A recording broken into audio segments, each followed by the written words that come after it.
कविता को स्ट्रॉबेरी खाना बहुत ही अच्छा लगता था।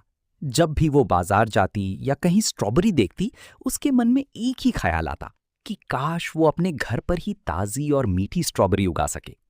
कविता को पेड़ पौधों से बहुत प्यार था। उसके घर के सामने, साइड में और आंगन में तरह तरह के फूलों के पौधे, फलों के पौधे और रोजाना इस्तेमाल होने वाली सब्जियों के पौधे लगे हुए थे।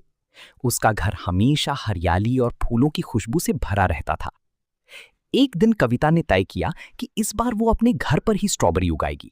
ये सोचकर वो बहुत खुश हुई।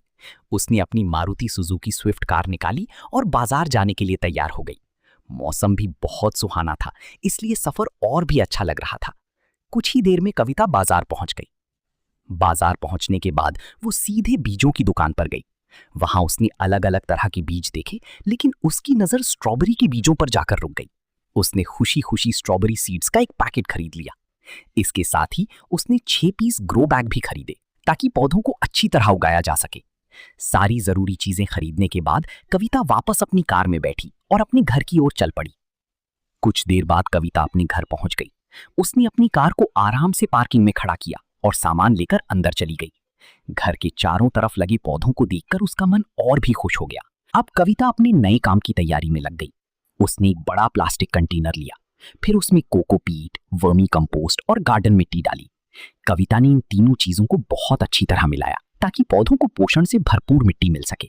जब मिट्टी अच्छी तरह तैयार हो गई, तब कविता ने बाजार से लाए हुए 6 ग्रो बैग निकाले। उसने एक एक करके सभी ग्रो बैग में तैयार मिट्टी भर दी। हर बैग को सही मात्रा में भरने के बाद उसने उन्हें घर की छत पर धूप वाली जगह पर सजा दिया। उस जगह पूरे दिन अच्छी धूप आती थी, जो पौधों के लिए बहुत जरूरी थी। अब सबसे खास पल आया। कविता ने स्ट्रॉबेरी सीड्स का पैकेट बहुत सावधानी से खोला। छोटे छोटे बीज देखकर वो बहुत खुश हुई। उसने धीरे धीरे उन बीजों को सभी 6 ग्रो बैग में बो दिया। बीज बोने के बाद उसने स्प्रे बॉटल से हल्का हल्का पानी छिड़का ताकि मिट्टी नम बनी रहे। अगले दिन कविता फिर अपने पौधों के पास गई। उसने धान का भूसा लाकर सभी ग्रो बैग में बीजों के ऊपर हल्की परत के रूप में डाल दिया। इससे मिट्टी की नमी बनी रहे और बीजों को सुरक्षा मिले। कविता सिर्फ स्ट्रॉबेरी के पौधों का ही नहीं, बल्कि अपने घर में लगे बाकी सभी पौधों का भी पूरा ध्यान रखती थी। वो रोज सुबह अपने फूलों, फलों और सब्जियों के पौधों को पानी देती थी। ताकि पौधों में कोई फंगस या बीमारी ना लगे, वो नीम ऑयल का स्प्रे भी करती थी। घर के अंदर लगे पौधों से लेकर बाहर लगे पौधों तक हर पौधे की देखभाल कविता बहुत प्यार से करती थी। दिन बीतते गए। एक सुबह जब वो पौधों को देखने गई, तो उसने देखा कि मिट्टी के अंदर से छोटे छोटे हरे अंकुर बाहर निकल आए हैं। स्ट्रॉबेरी की बीजों का जर्मिनेशन हो चुका था। ये देखकर कविता की खुशी का ठिकाना नहीं रहा।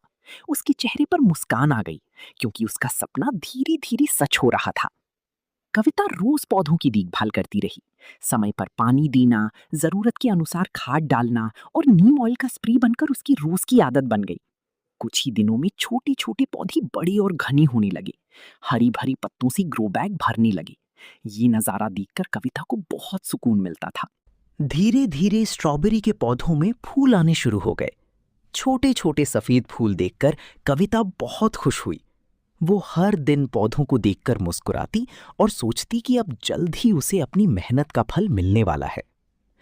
कुछ दिनों बाद उन फूलों की जगह छोटे छोटे हरे स्ट्रॉबेरी फल बनने लगे। हर दिन वे थोड़े थोड़े बड़े होते जा रहे थे। कविता समय समय पर पानी देती, खाद डालती और पौधों को स्वस्थ रखने के लिए नीम ऑयल का स्प्रे करती रहती। दिन गुजरते गए और छोटे छोटे फल अब बड़े, लाल और रसदार स्ट्रॉबेरी में बदल गए। ये देखकर कविता की खुशी का कोई ठिकाना नहीं रहा। आखिर वो दिन आ ही गया जिसका उसे इंतजार था। कविता ने खुशी खुशी अपनी मेहनत से उगाई हुई स्ट्रॉबेरी को हार्वेस्ट किया। ताजी, मीठी और खुशबूदार स्ट्रॉबेरी देखकर उसका दिल खुशी से भर गया। उसने प्यार से एक स्ट्रॉबेरी उठाई और उसका स्वाद लिया। स्वाद इतना अच्छा था कि उसकी सारी मेहनत सफल हो गई। कविता ने सिर्फ खुद ही स्ट्रॉबेरी का आनंद नहीं लिया, बल्कि अपने घर वालों के साथ भी उन्हें बांटा। पूरा परिवार उसकी मेहनत और सफलता देखकर बहुत खुश हुआ। उस दिन कविता को महसूस हुआ कि अगर मेहनत, धैर्य और प्यार से पौधों की देखभाल की जाए, तो घर पर भी मीठे सपनों को सच किया जा सकता है।